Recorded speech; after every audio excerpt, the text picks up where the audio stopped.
think it's the energy part. I feel like my energy's been consistent, and like I always say, if I play hard and focus on other things, I think the all-around game usually comes around for me. So I think I just been focusing on that. Jabari, when you all go back and you look at some of the games that you all have lost, especially when you had like this past game, you all had that big lead in the fourth quarter. It happened the same way against Los Angeles. How are you all able to go back and fix those type of mistakes to be able to finish out those games? Yeah, just looking at the lineups that we have in and how we got to play. You know what I'm saying? We can't get stagnant. We can't get comfortable. Being up doesn't mean the work stops or team's just going to lay down and the bucket's going to continue to fall. We got to keep the same energy and effort we had when we was creating those good shots and we was getting out in transition. So we just took a look at it in film, and it's just we got to figure out how to get in sets and get good shots and not, limit the turnovers too in the fourth. Hey, Jabari, when you guys go back and look at film, is it the same thing happening in each game, or is it based on lineup? I think it's a similar type of thing. The main thing is we don't play the same way that got us the lead.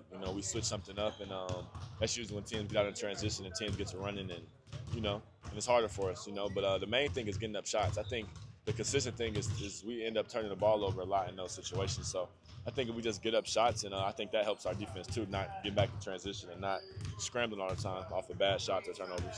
Is that really how you feel like it kind of affects both sides, offense and defense? Yeah, I feel like that's just with basketball. If you turn the ball over, the defense is gonna be harder.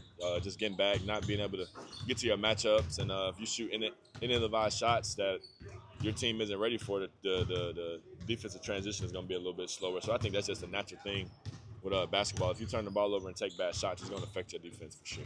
And speaking of defense, what have you liked about your defense, or is there any area you think you've grown this year? I remember you telling me you learned some things from Kevin for sure. Just knowing where to be. I feel like it's just recognition.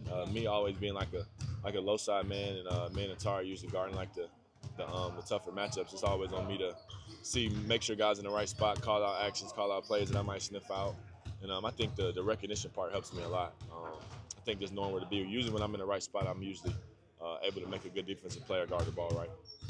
So a lot of what you've been talking about today is the mental side of it. Do you think there's a major improvement for you this year as opposed to every year? Yeah, I think I'm usually pretty strong mentally, but I think it's just the mental aspect of the game. It's not always about what you're gonna do, what move you're finna do. It's always about thinking 3 steps ahead. Who's guarding you?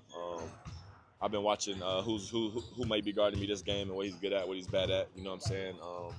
They usually try to put poor defenders on me, so just always crashing the glass, trying to take advantage of that matchup in the best way I can. So I think that's where the mental aspect comes into play. Even though the way the last game went in the fourth quarter, how good did you feel about that last shot you took? Say it again? That last shot you took at the end of the Knicks game. I think I bobbled the catch a little bit. That's why I look a little hesitated, but I think it was a good look. You know what I'm saying? I think I shot the ball well from 3 that game, and I think it was a shot everybody was happy at. But people just told me not to hesitate. You know what I'm saying? So I think I wasn't mad at it. I'll shoot 100 times more. Jabari, with some of the way that you all have played in fourth quarter for lots of losing some of these under 500 teams, do you think that is getting that out of the way early on will help you all build on going into the playoffs?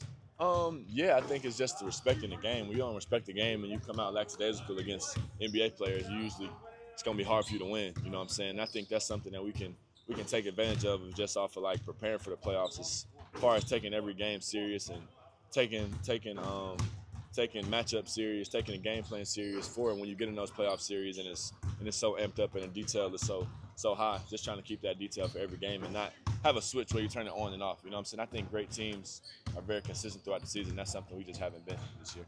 Do you feel like the All-Star break was good for you personally, coming back in these 2 games? Yeah, I think I got to regroup, rest my body a little bit, spend some time with some family.